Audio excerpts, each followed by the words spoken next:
హిందూ మహాసముద్రంలో ఇరానియన్ యుద్ధ నౌక ఐరిస్ దేనాపై దాడి జరిగిన కొన్ని గంటల తర్వాత ఇస్లామిక్ రివల్యూషనరీ గార్డ్ కార్డ్స్ ఉత్తర పర్షియన్ గల్ఫ్లో ఒక అమెరికన్ ట్యాంకర్ను ఢీకొట్టినట్లు ప్రకటించింది.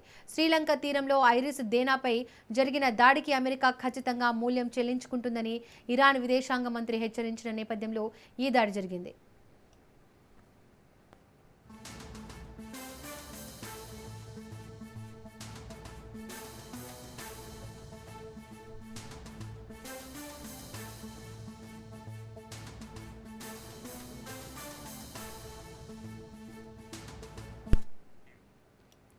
అమెరికా, ఇజ్రాయెల్, ఇరాన్ మధ్య తీవ్ర స్థాయిలో యుద్ధం కొనసాగుతోంది. ఈ నేపథ్యంలో హర్ముజ్ జలసంధిని మూసివేస్తున్నామని, ఇక్కడి నుంచి ప్రయాణించే నౌకలను పేల్చివేస్తామని ఇరాన్ ప్రకటించింది. అనంతరం శ్రీలంక సమీపంలో ఇరాన్ యుద్ధ నౌక ఐరిస్ దేనాపై అమెరికా దాడి చేసి ముంచివేసింది.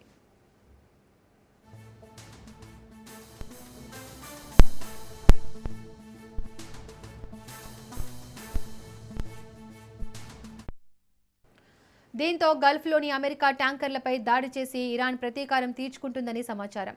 శ్రీలంక దక్షిణ తీరంలో తమ యుద్ధ నౌకను ముంచిన 24 గంటల్లోనే ఇరాన్ అమెరికా ట్యాంకర్పై దాడి చేసింది.